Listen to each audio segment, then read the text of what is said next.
좀 내리겠습니다. 지금까지 아나운서 박노원이었습니다. KBS 1라디오 4시 경제뉴스를 마칩니다. 지금 시각 4시 10분입니다. KBS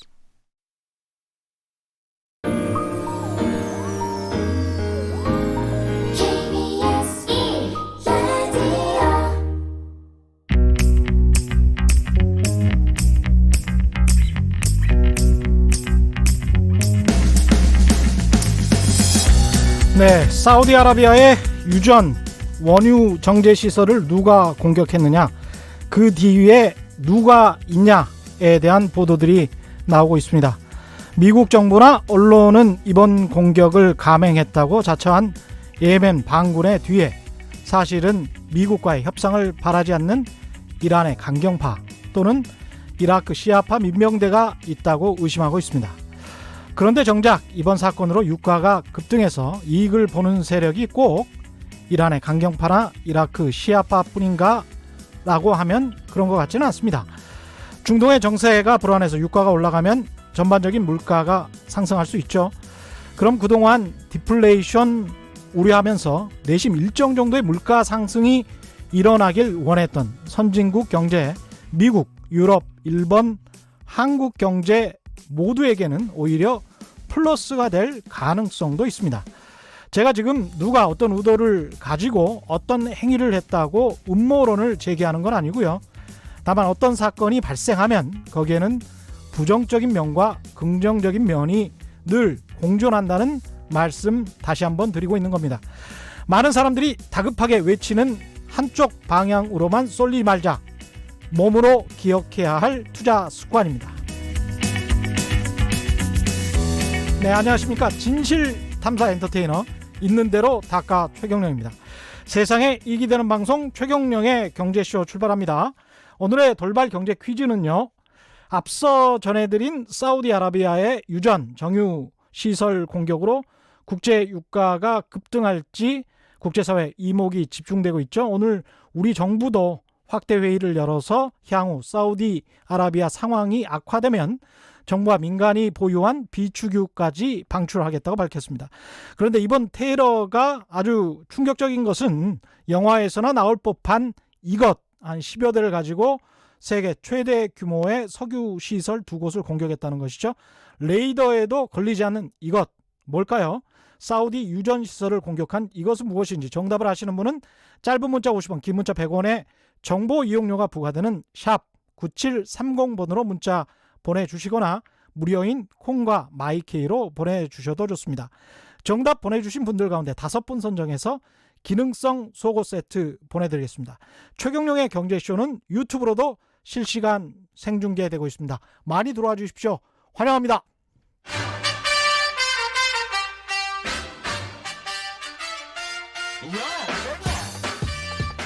최경영이 원하는 건 오직 정의. 경제 정의를 향해 여러 걸음 깊이 들어갑니다. 최경영의 경제쇼. 네, 2달 전이었죠. 월스트리트의 대형 투자 은행 두 곳이 하반기 글로벌 증시에 대해서 상반된 전망을 내놨습니다. JP모건은 향후 12개월 동안 글로벌 증시가 15% 정도 오를 것이라고 했던 반면에 모건 스탠리는 상당히 부정적으로 전망하면서 주식 비중을 최저치로 낮춰라 이렇게 주문했습니다. 사실 전 지난번 DLS 사태가 났을 때 우리 작가와 PD에게 은행주를 지금 사는 게 아주 좋다라고 이야기를 했습니다. 그때와 비교하면 한 15% 정도 올랐습니다. 제가 지금 자랑하는 겁니다. 예언이 맞았다. 그래서 한번 확인해 보시면 돼요. 진짜예요. 이 박스권 장세, 지루한 장세지만 과도하게 떨어지면 또 수익을 낼 수 있는 장세인 것도 같습니다. 그래서 그런데 또 투자자들이 확 투자하기도 좀 찜찜한 구석이 많은 게 요즘 증시인 것 같고요. 그래서 이제 현재 국내외 금융시장의 상황, 이 상황에서 개인 투자자들이 어떻게 대처해야 하는지 오늘 윤지호 이베스트 투자증권 리서치 센터장과 함께 자세한 이야기 나눠보겠습니다. 윤지호 센터장 오셨습니다. 안녕하세요. 네, 안녕하십니까. 예. 아까 제가 한 달 반쯤 전인가요? 네. 그게 어떻게 생각하십니까? 제 이야기. 놀랐습니다. 그때가 아마 1908월이었을 거 말씀하신 것 같은데 예, 맞습니다. 1900이 깨졌었고 당시에 1500도 갈 수 있다. 예. 그리고 당연히 당시 가장 부진했던 섹터 중에 하나가 아무리 밸류에이션 매력이 높아도 은행 금리가 내려가기 때문에 은행주는 안 좋아질 것이다 해서 급락을 했었는데 예. 최근에 금리도 급격히 반등을 했고요. 그렇죠. 당연히 은행주도 금융주 중에서 상당히 우수한 성과를 내고 있는 상황인데 예. 그건 어떻게 감각적으로 잡으셨다는 기장님의 말씀을 들으니까 근데 상당히 저는 놀랐습니다. 그 투자자분들한테 그 말씀드리고 싶은 건 이런 거예요. 저는 언론만 계속 보고 네. 언론을 통해서 세상을 읽는 사람이기 때문에 DLS 투자와 관련해서 너무 또 과장되게 보도를 하고 있는 것 같다. 네. 그런 사태가 일어나면 을에 나중에 그 상황이 종료되고 나면 네. 예상했던 것보다 은행의 피해 액수가 현저히 줄어들더라고요. 맞습니다. 예, 역사적으로 봤을 때. 네. 그래서 한 번도 뭐 1조가 피해가 났다 그러면 1조를 은행이 다 덤터기를 쓰는 또는 피해 보상을 해주는 그런 경우를 보지를 못했기 때문에 네. 이건 좀 심하게 낙폭이 크다. 네. 그래서 시총이 가령 1조가 떨어졌는데 네. 피해액은 한 끼케야 한 2천억일 것 같은데 네. 시총이 1조가 떨어지는 거는 좀 심하다. 그렇게 해서 이제 투자를 하는 거죠. 굉장히 오늘 긴장됩니다. 너무나 숫자를 말씀하시면서 근거 있게 말씀을 해주셔서 예. 그렇고요. 또 하나는 과거에도 기자님 말씀하신 걸 활용한 펀드들이 한때 많은 시도를 했었죠. 예. 보통 행동주의 경제학을 적용해서 기사들의 헤드라인을 단어를 보고서 맞습니다. 타이밍을 잡는 예. 빈도수를 갖고서 그런 것도 유행을 했지만 분명히 접근 가능한 방법 중에 하나가 아닌가 생각합니다. 예. 지금 현재 국내외 증시 상황 지금 2,050 정도 되죠. 꽤 올랐죠. 예. 예. 어떻습니까? 어떤 지점에 와 있다고 봐야 될까요? 그냥 그래도 제가 이제 리서치 센터에 근무하고 있기 때문에 보통 어떤 상황이냐 물어본다면 예. 저희들은 그것도 먼저 밸류에이션을 보면 얘기하죠. 쌉니다. 그래서 과거 현재 PBR이 현재 수준으로 0.82배 수준이면 예. 금융 위기 때가 0.9배니까 여전히 지금도 싼 거죠. 근데 문제는 싸다고만 갖고서는 알 수 없죠. 왜냐하면 주식시장이 가장 싫어하는 게 불확실성인데 불확실성은 결국 미중 무역 협상이 대표적이겠죠. 근데 예. 이런 것도 최근에 보면 좀 실마리도 잡혀가고 있고 예. 그렇게 본다면 증시의 반등세가 우리가 생각했던 것보다 좀 더 이어지지 않을까 좀 보고 있고요. 예. 또 하나 아까 기자님 말씀하시니까 생각이 났는데 우리 여의도에서 한창 요새 화제가 됐던 내용이 1930년대입니다. 레이 달리오라고 브리지워터에 예. 근데 문천한테 헤지펀드 매니저죠. 그래서 우리 1930년대 어떤 교훈을 잊지 말자 얘기를 했었죠. 그래서 예. 1930년대 하면은 관세가 굉장히 서로 부과하면서 무역 전쟁이 나고 결국 대공황으로 갔던 해였거든요. 예. 근데 이제 제가 이제 최소한 여러 청취자분들한테 말씀드리고 싶은 거는 그런 1930년대는 지금 아니라는 말씀을 꼭 드리고 싶어요. 그렇죠. 왜냐하면 그때는 한마디로 말하면 1947년에 가트 체제라고 그래서 그 전에는 어떤 전체적 협상이 없었기 때문에 관세 자체 레벨이 높았는데 지금은 서로 보복 관세라도 관세가 높지는 않습니다. 그렇죠. 그래서 너무 비관론이 극단에 갔던 게 아마도 1930년대 이야기가 나왔던 그 시점이 아닐까. 그게 8월이었거든요. 근데 그건 비교할 수가 없는 게 세계 그 상황이 소통의 상황이라고 할까요? 네. 정부들이 서로 소통하고 있는 상황이 1930년대랑은 비교할 수가 없죠. 그때로 그렇죠. 생각하면 그거는 거의 고립돼 있는 거고 네. 지금은 그야말로 이제 지구촌이라는 시대를 넘어서서 그 다음에 이제 보호무역주의 도래를 이야기를 하고 있는 거기 때문에 예. 예. 보호무역주의의 공포가 심화되다 보니 우리가 역사의 어떤 사례를 찾다 보면 예. 30년대 얘기를 안 할 수가 없거든요. 예. 그래서 아마도 그때 스무트 할리 관세법이라든가 막 이런 얘기들이 많이 나왔었어요. 예. 예. 근데 예. 결론적으로 제가 드리고 싶은 말씀은 아까 예. 기자님께서 난 8월에 이런 생각을 했다 하셨는데 그 시점과 일치했다는 걸 말씀드리는 겁니다. 그렇군요. 예. 아, 반갑습니다. 예. 근데 이제 여전히 그래도 국내 증시는 대내외 악재에 네. 포위돼 있다. 네. 이런 기사가 많이 나오고 이게 예. 보편적인 정서인 것도 같습니다. 예. 어떻게 생각하십니까? 한국 경제가 기본적으로 전 세계 경제 카나리아다. 그리고 심지어 한국의 코스피를 보면서 과거에는 글로벌 경기의 방향성까지 예측하는 자료들도 꽤 많이 나왔습니다. 그게 왜 그런가요? 전 세계 한국, 경제의 카나리아다. 우리나라가 여러 가지 산업들이 꽤 큰 산업들이 많이 있고요. 예. 그래서 소규모 개방 경제인데 글로벌 노출도가 높기 때문에 많이 봤죠. 예. 근데 점점점 우리 경제가 이제 그런 영향력은 약간 줄어들고 있고요. 또 동시에 왜 지금 전망하기가 어렵냐면 예. 동시에 구조적인 한국 경제 변환기가 왔죠. 우리나라가 이제 선진국에 가야 되지 않습니까? 예. 가려면 이제 구조적 전환기에 들어오니까 아마도 이제 과거처럼 수출만 갖고 먹고 살 수는 없고 예. 뭔가 소득도 좀 올라와서 내수도 살아야 되고 뭔가 새로운 경제 기반을 만들어야 되는데 더 예. 내부적으로는 그럼에도 불구하고 잠재 성장률은 계속 떨어집니다. 뭐 잠재 성장률 하니까 좀 어려운 개념 같지만 예. 기술이라든가 인구 구조죠. 그렇죠. 고령화가 심화되니까 성장률은 떨어질 것이고 예.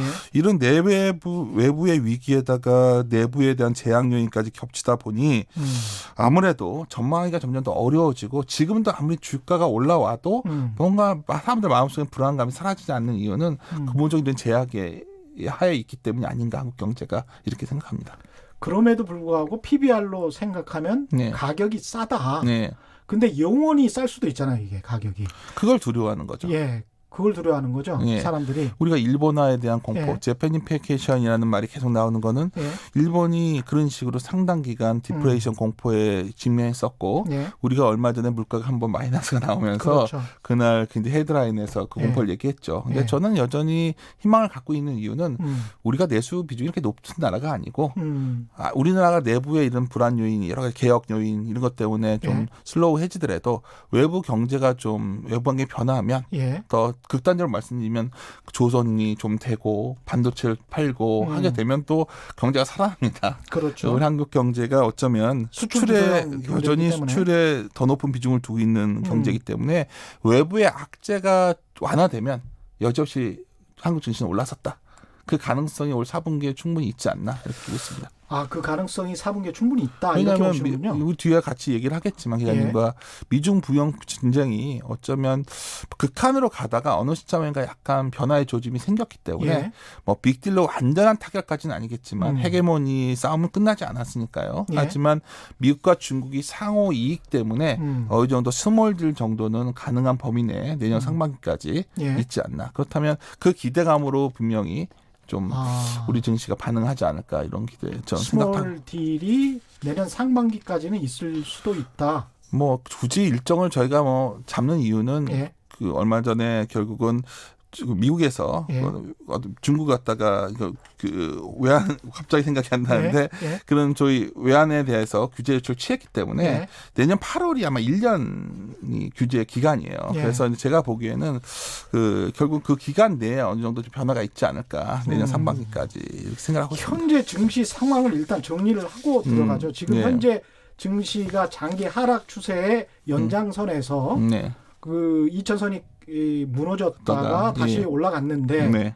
이게 잠깐의 반등인 건지 네. 아니면 그게 저점을 확인하고 어떤 박스권 장세에서 지금 중간 정도에 있는 건지 어떻게 보십니까 일단? 제가 올해 장을 좋게 봤던 사람이기 때문에 좀 할 말이 좀 없는 편입니다. 당연히 안 좋았기 때문에 예. 일단 뭐 반성하는 의미에서 좀 말을 자제하지만 예. 기본적으로 글로벌 증시는 올해 좋았거든요. 예. 중국마저도 한 20% 올랐고 미국도 20% 올랐고 우리 증시가 유난히 부진했었죠. 예. 그러니까 그 갭을 메우는 값만 하더라도 지금 상승에 상단을 너무 예단할 필요는 없다. 저는 이렇게 보고 있고요. 다만 기업 실적이 이게 뒤따라준 받침이 될 거냐. 예. 이게 아마 3분기가 관건일 것 같습니다. 예. 그래서 실적만 좀만 받침이 돼주고 예. 글로벌한 어떤 매크로 이슈들이 좀만 진정이 더 되어주고 확인되어 준다면 예. 저는 박스권으로 친다면 한 중간 정도로 볼 수도 있다. 지금 많은 분들이 한 2050에서 2100이 맥스값으로 보고 있는데 예. 그 이상도 가능하다 이렇게 보고 있습니다. 상단을 미리 예단할 필요는 예, 없다. 여전히 좀 밑에서 도는 섹터들도 있고 예. 좀 이런 변화가 있다 보니까 글로벌 변수 관련해 가지고 이제 하나씩 짚어보겠습니다. 네. 미중 무역 전쟁 관련해 가지고 네, 이야기를 하셨는데 그거 짚기 전에 네, 일단 뭐 사우디아라비아 원유 시설 네. 공격이 있었으니까 네. 이거 유가가 변수로 등장했습니다. 이 부분에 관해서는 어떻게 생각하십니까? 우리가 괜히 놀랬죠. 우리 추석 연휴 기간이었는데 일단 이거 중동 전쟁 나는 거 아니야? 근데 들어보니까 사우디 석유량의 한 58%다. 글로벌 생산 5%다. 저도 감은 잘 안 옵니다. 숫자 보고 지금 말씀드리는 건데. 예. 근데 드리고 싶은 말씀 뭐냐면 예. 유가 100불 가고 그럴 것 같지는 않습니다. 그렇죠. 근본적인 예. 거는 예. 공급 문제가 있어도 수요가 강하면 예. 뭐 가는 거지 수요가 강하지 않거든요. 지금. 그렇죠. 맞습니다. 네, 예. 그래서 그거는 좀 오버인 것 같고 예. 다만 중동 정세가 불안해지면 시장에서 그걸 반영하겠죠. 리스크를. 리스크 예. 프리미엄이라는 단어를 씁니다. 그래서 유가가 좀 올라간 채로 유지가 되거나 좀 더 변동성이 커지겠죠. 예. 그 변동성이 커지면 이런 생각이 들어요. 아까 서두에 기자님도 말씀하셨는데 뭐 공급 차질 이슈는 해소가 가능합니다. 예. 왜냐하면 뭐 추가적으로 석유 생산시설 재가동하면은 어느 정도 돌릴 수 있는데 미국이 워낙 많이 그렇죠. 생산하니까요. 예. 좋은데 미국이 2009년에 전 세계 상위안에 15%밖에 안 됐어요. 그렇죠. 예. 지금은 거의 41% 생산하고 맞습니다. 있거든요. 예. 그러면 이런 생각이 들겠죠. 사람들이 중동은 불안한데 미국에서 수입하면 되겠네. 그럼 그렇죠. 예. 배가 수주가 나갈 것이고 예. 저반시설 공사가 좀 나가겠죠. 그런 시그널이 나오다 보니까 당장 주식시장은 그런 걸 반영해 가거든요. 예. 그러니까 그 이벤트가 터지자마자 조선주가 더 움직이고 그렇죠. 유가 재고를 갖고 있는 정유주도 움직였지만 예. 수요가 약하니까 케미칼은 강하지 않았어요. 예. 그게 어쩌면 지금 현 상태를 좀 보여주지 그러니까 않나. 정제해서 뭔가를 만드는 플라스틱이나 그렇죠. 화학 그 공장 같은 경우는 크게 수혜를 볼 것 같지는 않다. 뭐 이렇게 가격 전가 쉽지 않겠죠. 그렇죠. 아직 수요가 예. 강하지 않으니까. 하지만 그래도 어떤 수주를 발주를 늦춰왔던 선주들 입장에서는 야 이거 좀 되겠네 싶으면 제 생각에는 우리나라의 나쁜 뉴스는 아니죠. 우리나라가 예. 조선산업의 전 세계 1위가 반도체만 있는 건 아니거든요. 맞습니다. 그렇게 예. 본다면은 그런 쪽에서 좀 볼 수 있겠다. 그래서 원유 공급이 감소할 수 있는 이슈인 것은 분명한데요. 예. 중요한 건 이게 국제유가 최소 100달러까지 가는 흐름은 아니니까 너무 걱정하시지 말라는 거고 오히려 이러한 쪽에서 미국이 굳이 이 상황을 급히 개선할 필요가 있을까? 이건 음모론이 아니라 급히 개선할 필요가 있어. 왜냐하면 45%나 나고 있으면 네. 유가가 어느 정도 좀 올라주면 미국 입장에서 그리고 그렇게 나쁠 것 같지는 않습니다. 그렇죠. 예. 또 그리고 중국 입장에서도 이제 뭐 미국의 LNG 같은 거 수입 많이 하거든요. 예. 근데 더 수입을 해주겠죠. 지금 미국이 중국에 갖다 팔 수 있는 거는 콩이나 뭐 어쩌면 뭐 공산품 갖다 파는 거 아니거든요. 그렇죠. 예. 아니면 LNG 갖다 팔거나 예. 아니면 뭐 돼지고기 오일 갖다 팔아야 되는데 예. 아마 그런 쪽에서 스몰 딜의 가능성도 점점 커지고 있지 않나 이런 생각도 듭니다. 그렇군요. 일단 미중 무역 전쟁으로 가보죠. 미중 무역 전쟁 같은 경우는 어떻게 보십니까? 스몰딜 말씀하셨지만. 이거 스몰 딜을 말했던 거는 예. 사실 좀 됐는데요. 예. 하여튼 최근에 있었던 이슈 중 가장 컸던 건 10월 1일이 중국의 건국 기념일입니다. 그래서 70주년이다 보니까 유어가 강세연기를 제안했고 트럼프가 또 화답하고 예. 너무 아름다운 광경이 나왔죠. 갑자기. 근데 이게 뭐 서로 갑자기 뭐 관계가 개선됐다기보다 너무나 상호 이익이 접점이 되고 있어요. 상호 이익이 있다. 예, 그렇죠. 일단 우리가 얼마 전만 해도 아르헨티나에서 환율이 막 IMF 들어가 있으니까 불안정해지고 옥수 가격이 폭락했었어요. 그러면 중국에서 그 당시에 제가 정확히 기사 내용은 생각 안 나는데 뭐 아르헨티나 거 수입할 수 있다 뭐 이런 말 해버리거든요. 그랬죠. 네. 예. 그러면 미국의 판벨트라는 것은 트럼프가 이길 수 있는 가장 근거가 됐던 지역 중에 하나거든요. 예. 근데 아시다시피 9월, 10월은 수학철입니다. 그럼 미국은 시간이 없었어요. 사실 8월서부터 굉장히 그러네요. 강하게 나오고 예. 있었지만 근데 예. 판벨트 위기는 트럼프의 위기였고요. 중국과 해결하는 방법밖에 없었습니다. 유권자가 흔들거리니까. 그렇죠. 예. 그리고 아시다시피 제가 그 NDRC라고 그래서 예. 중국의 LDRC 관계자에서 미국의 옥수수 살 수 없는 이유까지 8월달에 막 얘기하고 그랬었어요. 근데 그러다 보니까 이제 와서 보면 결국 이번에 서로 이런 소위 서로 주고받을 것들은 관세를 연기하면서 뭔가 예. 합의점을 찾아가는 과정이겠죠. 미국도 관세 부과를 연기했죠. 그렇죠. 뭐 뒤에 논의할까 했는데 뭐 중요한 본론을 들어가자면 예. 참 여기서 고민스러운 게 이거죠. 중국은 왜 하냐는 거죠. 중국 입장에서. 중국은 왜 지금 계속 버티냐? 하려. 예. 아니 중국이 미국과 협상할 이유가 없는 거죠. 왜 굳이 사주냐는 거죠. 미국에 예. 갖다 파는 것도 아니고 자기네가 이제 그렇다면 예. 중국이 가장 고민스러운 거는 미중 두의 G2라는 체제를 원하는데 어떻게 본다면 미국의 우리가 아시다시피 위안화 갖고 계신 분들 별로 없잖아요. 주위에. 예. 위안화 예금 같은 거 안 드시잖아요. 아, 지금 중국은 무엇을 미국으로부터 얻을 수 있는가? 그러니까 저는 항상 말씀드린 게 아까 30년대가 아니라고 그랬지만 우리가 예. 지금 얻을 수 있는 교훈은 1980년대 일본에서 얻는 교훈이 있다는 겁니다. 예. 가장 큰 이유는 뭐냐면 80년대 일본이 뭐 결국 프라자비 이후에 일본이 많은 뭐 장기 불황에 들어갔지만 우리가 누가 뭐래도 엔화는 중기준 통화입니다. 예. 그렇다면 위안화가 중기준 통화가 되려면 뭐가 가능할까요? 미국에서 결국은 그런 지위를 줘야겠죠. 예. 근데 이게 비슷했던 게 아까 제가 말 잠깐 헷갈렸는데 예. 환율 조작국 지정이 그때 됐은 게 딱 저는 아이디어가 나왔던 겁니다. 아, 예. 환율 조작국 지정이 됐다면 내년 8월까지 2020년 8월까지 어느 정도 그걸 서로 합의가 돼야겠죠. 예. 시한이 어느 정도 나온 겁니다. 그 안에 어느 정도 미중 둘의 미국과 중국이 소위 어느 협상이 됐을 때 예. 뭐가 있을까? 미국은 보호무역을 풀고 예. 중국은 위안화 강세를 용인해 줘야지 이게 뭔가 합의가 되는 건데 예. 그 동인이 뭐가 있을까? 별거 없습니다. 결국은 위안화가 결국 중기축통화가 돼야 되는데 뭐 극명한 데이터로 말씀드리면 위안화가 중기축통화가 돼야 된다. 예, 그렇죠. 뭐 길게 본다면 그걸 중국이 원하지 않을까요? 위안화도 그렇다면 그렇죠. 예. 계속 뭐, 금융 쪽을 그럼요. 강하게 가기를 원했으니까요. 또 예. 일본이나 한국처럼 당할 수는 없잖아요. 결국 맞습니다. 예. 예, 그렇게 뭐 예. 그렇다면 자기들 입장에서는 SDR 통화 바스켓에 보시면 이미 위안화 바스켓 통화 비중이 10.92%예요. 엔화가 8%밖에 안 돼요. SDR 통화 바스켓 그러니까 시장을 IMF 약간 좀 설명을 해주십시오. 그러니까 예. IMF에서 이제 글로벌 통화를 예. 그러니까 중기축 통화되는 걸 지정을 해주는 거죠. 예. 달러, 뭐 유로, 예. 엔이 대표적인 거고. 예. 예. 그 다음에 이제 위안화가 있는데 바스켓으로는 벌써 10.92%가 되는데 어느 나라도 위안화를 안 갖고 있죠. 실제 외환 보유 비중 글로벌 외환 보유고 비중 보면 위안화는 1.95%고요. 예. 엔화는 20.24%입니다.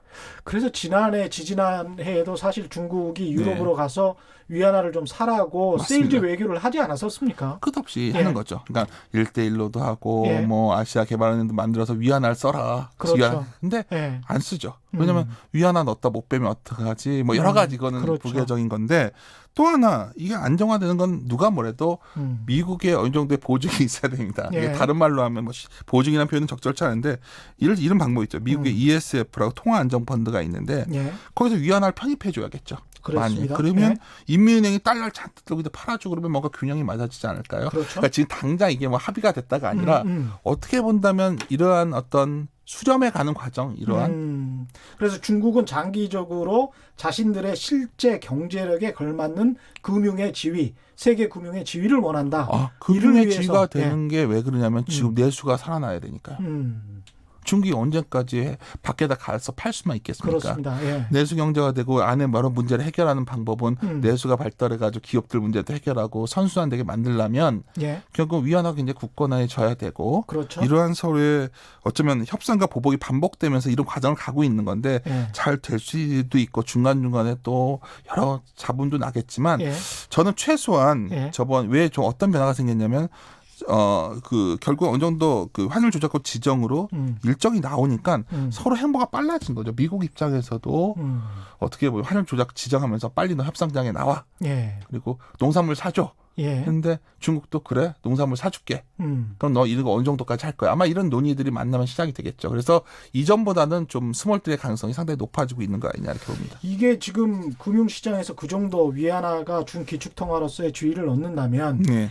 당초 우리가 생각했던 미국이 중국을 어느 정도 밟아야 된다. 네. 일본처럼. 그래서 G2로서 완전히 부상하는 것은 맞고 네. 세계 패권국으로서의 지위를 계속 가지고 나가기 위해서 네. 트럼프가 이러는 것이다. 네. 워싱턴 정가가 거기에 합의를 했다. 네. 이런 이야기들을 많이 했었거든요. 네. 근데 그거는 아니고 그러니까 그럴 수도 있죠. 그럴 수도 있고 이럴 수도 있다. 그렇죠. 근데 예. 정치적인 투키티데스의 함정이라 해서 한때 굉장히 책이 예. 인기가 좋았죠. 예.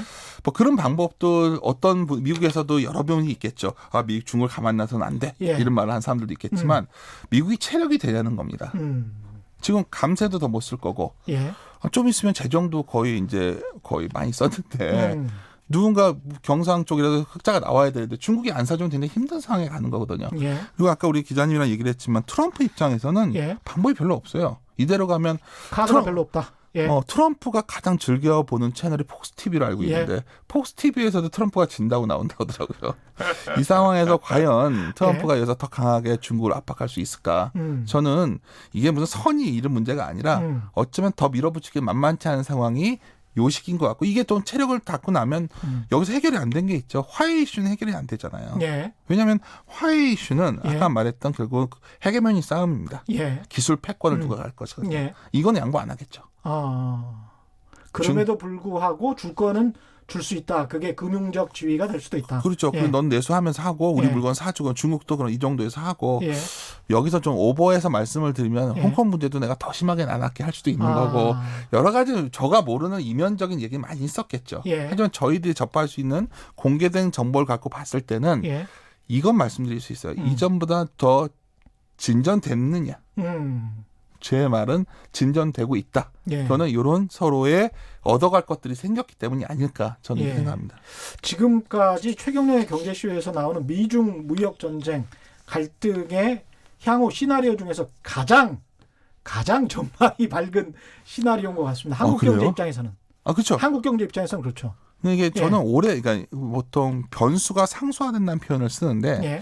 언젠가 이게 몇 년 걸릴지 모르겠죠. 둘의 예. 패권 싸움이. 그렇죠. 근데 이게 어느 순간에는 우리가 약간 이걸 이슈로서의 영향력이 줄어들게 될 거라고 봅니다. 미중 무역 문제. 예. 그러니까 중국이 약았어요. 음. 왜냐하면 역사가 주는 교훈을 받고 한국이 당하는 것도 맞고 그렇죠. 일본이 당하는 것도 봤기 때문에 또 가장 중요한 게 한국과 일본은 무력이 없었기 때문에 예. 미국에 저항을 못해요.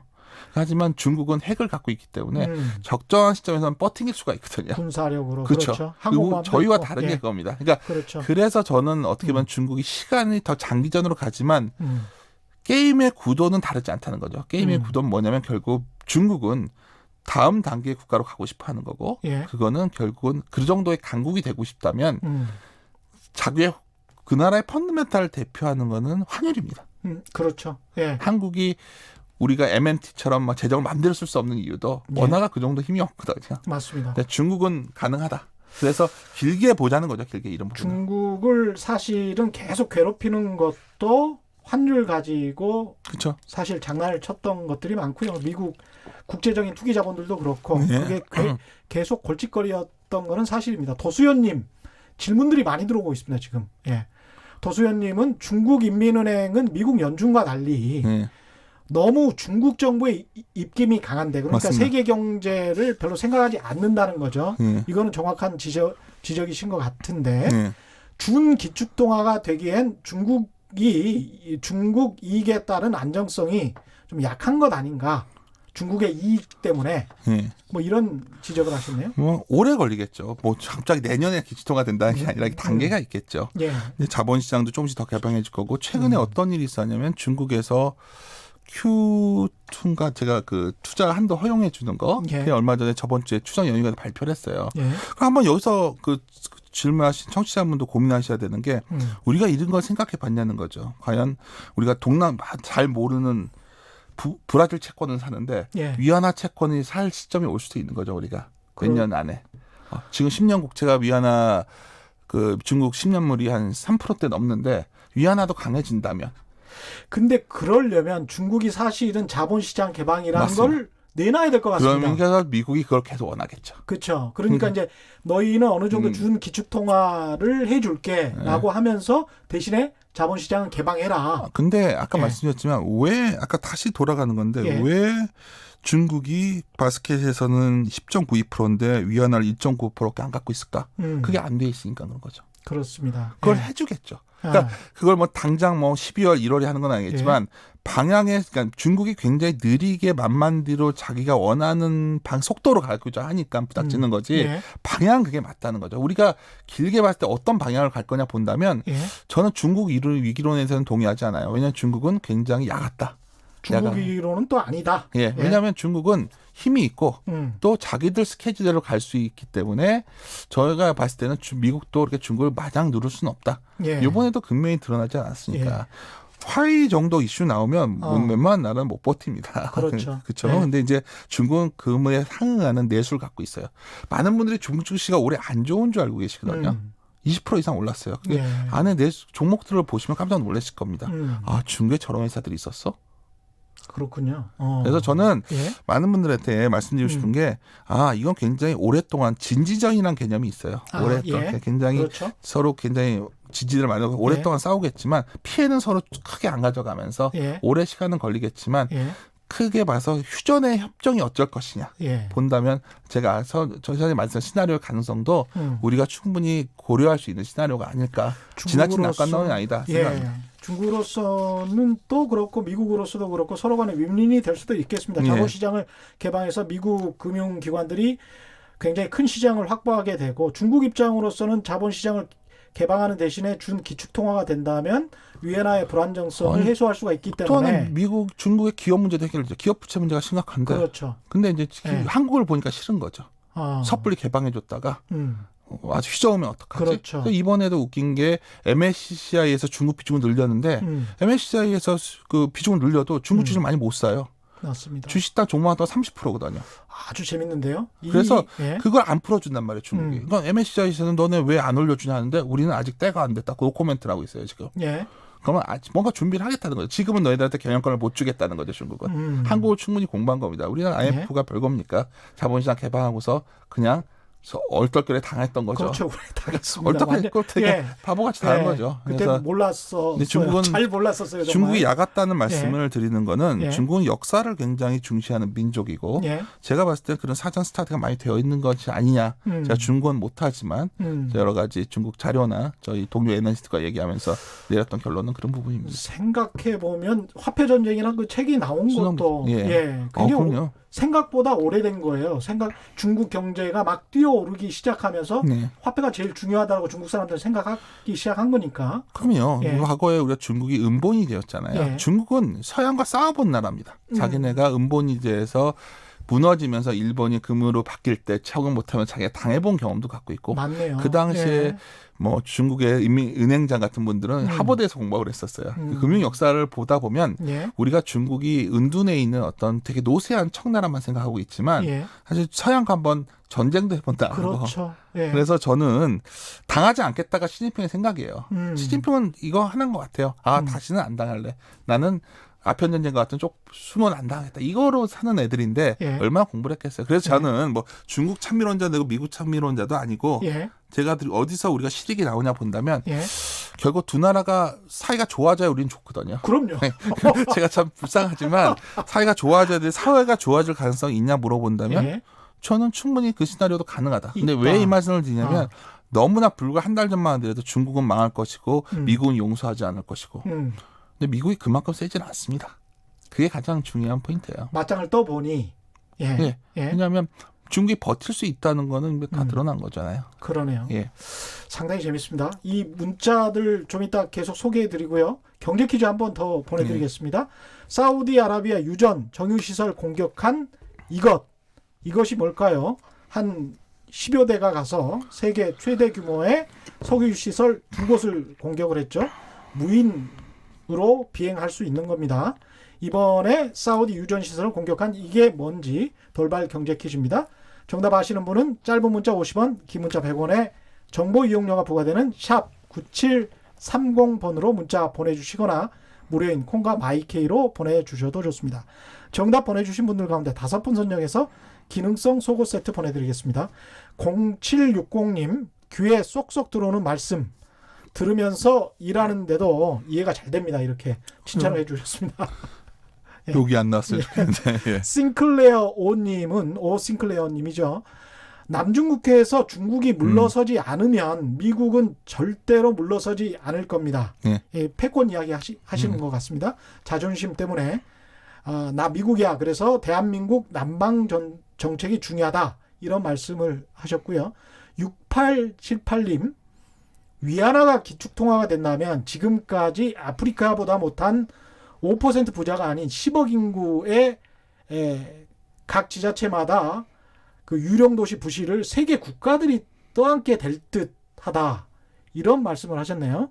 한국도 휘청거리는 거 아닐지 규모가 미국의 뭐 5배가 아닌가 뭐 이런 이야기를 하셨는데 어떻게 생각하십니까? 기축통화는 중기축통화 가능성이고 아직 먼 훗날 얘기죠. 그렇죠. 중국이 이렇게 되려면 여러 예. 절차가 필요한데 제가 예. 드리고 싶은 말씀은 처음 질문 돌아간다면 예. 결국 왜 미국과 중국이 협상에 나설 것이다 보는 이유는 저는 이런 부분에 있다는 거죠. 중국의 예. 장기적인 어떤 발전 계획에 따르면 결국 자기네 위안화를 갖다 국제화시키는 방법밖에 없거든요. 예. 그 과정에서 아무래도 이러한 딜을 하지 않을까. 예. 그 정도 수준에서 지금은 너무 이게 짧게 이루어지는 아니고 아까 그렇죠. 남중국해 문제 같은 것도 예. 당연히 미국 내에도 강경파가 있고 중국 내에도 그렇습니다. 강경파가 예. 있고 예. 군사적 해결을 원하는 사람도 있습니다. 그럼 예. 하나 반문드리고 싶은 거는 이번에 누구나 홍콩을 무력 진압할 거라고 많이들 얘기했어요. 근데 전 절대 아니라고 봤어요. 왜냐하면 예.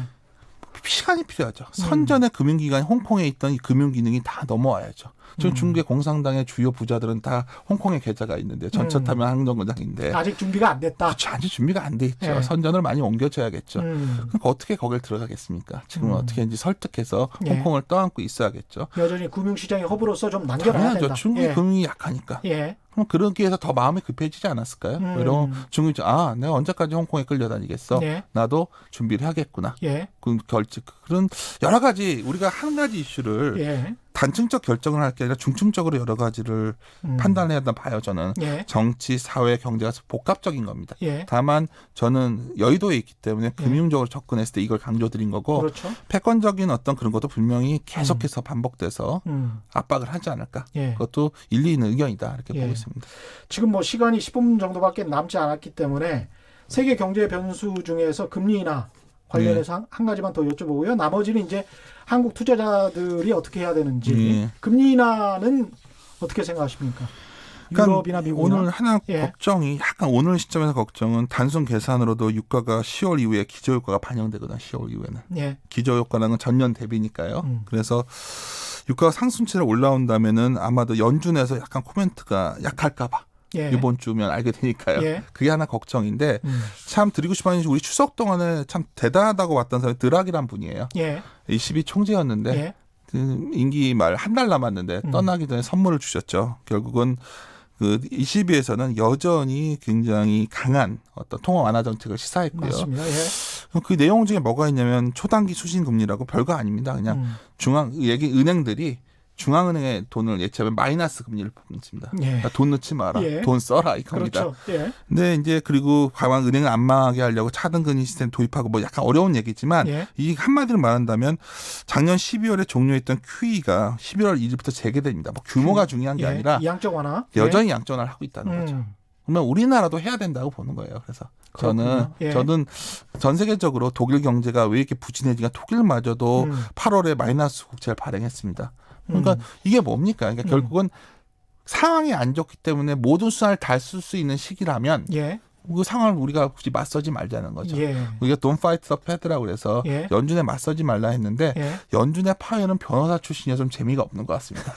이전에 뭐 금융권 예. 출신들은 상당히 시장에 우호적이었는데 예. 변호사 출신이어서 그런지 이렇게 이것도 될 수 있고 저것도 될 수 있다 말을 자꾸 해가지고 그렇죠. 트럼프가 이렇게 욕을 하는 거거든요. 예. 트위터로. 근데 다음에 라가르도 총리가 또 22 총리가 되기 때문에 저는 나머지 국가들에서 굉장히 강한 어떤 그런 완화 정책을 쓰고 있기 때문에 그것도 좀 시장에는 우호적인 부분이 아닐까. 매크로하게 본다면은 좀 여러 가지 불확실한 요인들이 완화되고 있고 또 하나 다들 불안하시는 것들이 예. 브렉시트 얘기인데 그렇죠. 영국 의회에서 알아서 부결시키지 않습니까? 그러니까 너무도 우리가 제가 말하면 좋다가 아니라 오늘 예. 제가 제 윤지호 또 나와서 좋은 예. 얘기만 하는구나 하실 예. 수 있는데 어떻게 본다면 올해 글로벌 추세는 나쁘지 않았고요. 예. 우리가 계속해서 안 좋게 봤던 상황들이 우려는 좀 개선되고 있다. 좋아졌다는 아니다. 그렇게 본다면 현재 상승에 대해서 다 왔어 얘기한 것보다는 먼저 좋은 게 있을까? 그걸 좀 찾아보는 시간을 찾는 게 낫지 않을까 생각합니다. 사실 미중 무역 전쟁이나 브렉시트 같은 경우도 거의 2년을 끌고 있기 때문에 네. 사람들이 그 정도 되면 그 다음에 어떤 일이 일어나도 악재라고 인식을 안 할 것 같아요.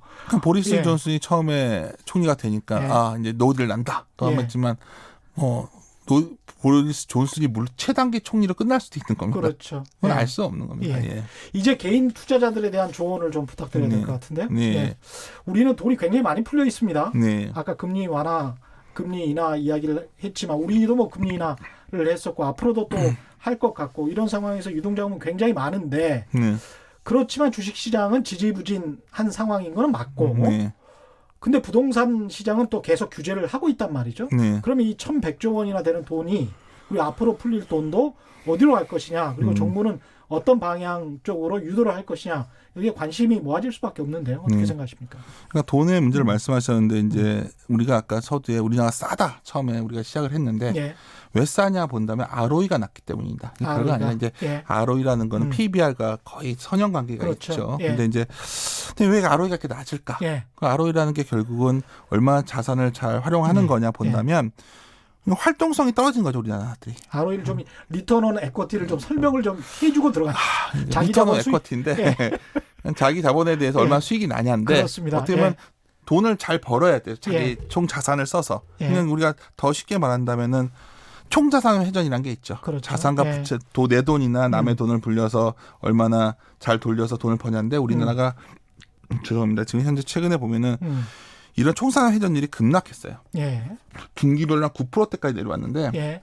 매출 대비해서 이거밖에 안 되는 거죠. 그럼 우리나라 기업들은 사고 30년 한 40%밖에 안 쓰는 거죠 매출에. 예. 그럼 기업들이 뭘 하고 있는 거죠? 그냥 돈을 갖고 있거나 아마도 부동산을 들고 있거나.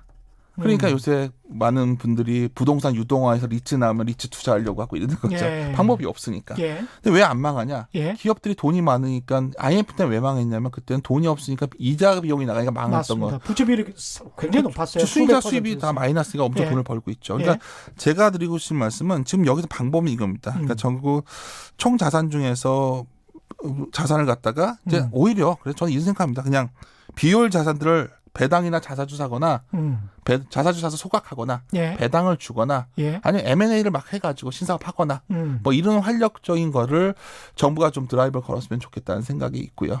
그리고 그런 변화들을 아무래도 할 가능성이 있나요? 높죠. 아, 그래요? 왜냐하면 높다. 왜냐하면 예. 다른 건 방법이 없으니까. 아. 그리고 만약 좀 아쉬운 거는 지금 너무 시끄러우니까 이게 잘 안 되지만 아마도 그래도 어느 날이나 보통 집권하고 3년차 되면은 경제에 예. 올인하거든요. 그렇죠. 선거 때문에. 예. 그래서 그 국면이 좀 다가오지 않나 생각이 들고요. 예. 결국 우리가 볼 수 있는 건 또 하나 간접 환경이 중요해요. 환경, 외부 환경. 근데 우리가 오늘 계속 기자님과 얘기를 나눴던 거는 한국은 수출비이 높아서 글로벌의 영향이 중요한데 무엇보다 중국과 미국의 무역 분쟁 영향으로 굉장히 여러 가지 반응이 왔죠. 대표적인 게 뭐 조선은 망할 것이다. 뭐 여러 가지 했지만 예. 그런 종목들이 움직인다는 거죠. 조선이나 뭐 은행이나 아까 말씀드렸던 은행 중에서도 이럴 수도 있겠죠. 이게 종목이 좋다가 아니라 저 조선업의 비중이 높은 부산에 있는 지방은행 같은 거, 그렇죠. BNK 같은 거 움직일 수도 있는 예. 거고 이런 변화들이 나온다면 결국은 좀 시장이 좀 긍정적인 변화가 나올 수 있다. 그래서 개인 투자자분들은 뭘 말씀드리고 싶은 거냐면 주가가 굉장히 선행성이 강합니다. 맞습니다. 예. 그러니까 우리가 너무 좋았다고 했을 때가 우리가 많이 걸렸고요. 예. 주가는 애널리스트가 선행지수죠. 예. 농담처럼 애널리스트가 목표 주가 한 3번 이상 연속으로 올리면 상투란 말이 있어요. 맞습니다. 애널리스트가 부정적으로 볼 때가 돈단 말이죠. 맞습니다. 그래서 예. 저는 지금 전체적인 상황이 여전히 기업들은 많은 현금을 가지고 있는데 이익을 창출하는 효율성은 떨어져 있다면 그 부분에 조그만 개선 요인이 생긴다면 기업 이익 쪽의 변화 가능성도 분명히 있다. 그래서 저는 올 하반기에서 내년 상반기는 일단 너무 긴 전망 말고 예. 올해 4분기에 무너질 것이다 보시는 분들이 의외로 많기 때문에 몇 년 동안에 다 상과저의 그 신앙성이 있었다면 예. 그래서 오히려 올 4분기 내년 1분기가 낫지 않을까. 한마디로 위기는 아니고 위축된 상황이라면 위축이 좀 해소되는 상황만 와줘도 시장은 좀 더 올라설 수 있다. 올 4분기면 이제 10월, 11월, 12월인데 네. 다음 달에 한번 모셔가지고 맞는지 안 맞는지 좀 확인을 해봐야 될 것 같습니다. 맞았을 때 불러주시면 좋을 것 같습니다. 예. 7757님은 이런 말씀하시네요. 펀드에 투자해보려는데 네. 도대체 종잡을 수가 없는 정보들이 많고 판단이 어렵다. 네. 고견 부탁드립니다. 이렇게 말씀하셨네요.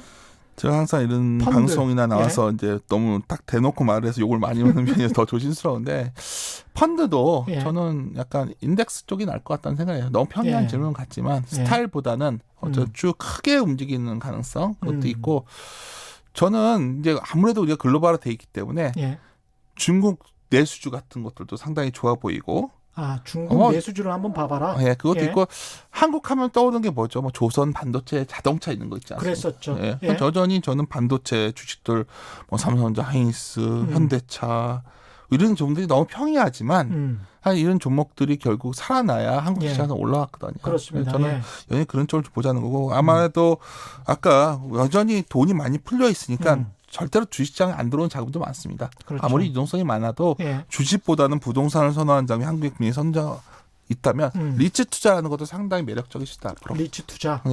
그쪽도 다양한 상품이 나온다면 그쪽도 잘 찾아보시면 리츠 투자에 관해서도 내일 뭐 예정이 돼 있는데요. 자세하게 좀 알아볼 것 같고요. 금, 달러, 채권이나 은 뭐 이런 건 어떻습니까? 제가 만약 한 달 전에 나왔으면 금은을 얘기 많이 했었는데요. 지금 시점에서는 금, 은도 장기적으로는 국적 화폐가 상당히 신뢰가 떨어지기 때문에 좋아지지만 좀 약간 베팅한 느낌이 있어요. 그러니까 많이 가격이 올랐다. 그래서 시기를 본다면 좀 속도가 느려지면 하면 좀 더뎌지면 하면 될 것 같고요. 채권 같은 경우에도 최근에 밸류에이션이 좀 많이 올라왔죠. 예. 보통 일드갭이라는 표현을 쓰는데 예. 채권이 주식에 비해서 너무 비싸져 있기 때문에 예. 채권이 여기서 막 더 강하게 먹을 것 같지는 않습니다. 그래서 미국 주식 투자는 어떻게 생각하십니까? 저는 대표적인 기업들. 그러니까 뭐 장기를 평양하고. 본다면 예. 아마 아마존이란 기업이 한국 코스피의 시총에 근접하고 있거든요. 아, 둘 중에 그렇군요. 하나 같죠. 어. 아마존이 너무 비싸거나 예. 코스피가 너무 싸거나인데 예. 근데 중요한 건 아마존의 미래가 그럼 밝지 않다고 볼 수는 없거든요. 그렇긴 하죠. 그래서 예. 미국 주식이 다 좋은 게 아니라 예. 미국에서도 백화점 주식은 상폐되는 것도 나옵니다. 그렇군요. 맞습니다. 그래서 예. 미국에서 전세 경제를 새로운 생산 단계로 이끌고 있는 산업들 그런 산업들에 대해서 여전히 저는 미국 주식 중에서도 특화돼서 봐야 된다 생각합니다. 네, 고맙습니다. 항상 가격이 문제인 것 같습니다. 가격이 맞습니다. 얼마나 높냐, 낮냐. 그러니까 예. 일반 투자자분들이 그냥 좋은 가치, 좋은 주식을 찾으라 이런 말씀드릴 수 있습니다. 오늘 긴 시간 말씀 감사하고요. 지금까지 윤지호 이베스트 투자증권 리서치 센터장과 함께했습니다. 저는 KBS 최경영 기자였고요. 지금까지 세상이 이기되는 방송 최경영의 경제쇼였습니다.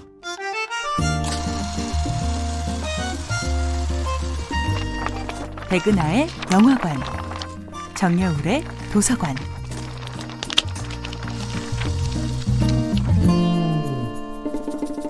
안녕하세요. 여러분과 아름답고 풍요로운 책 이야기를 나누는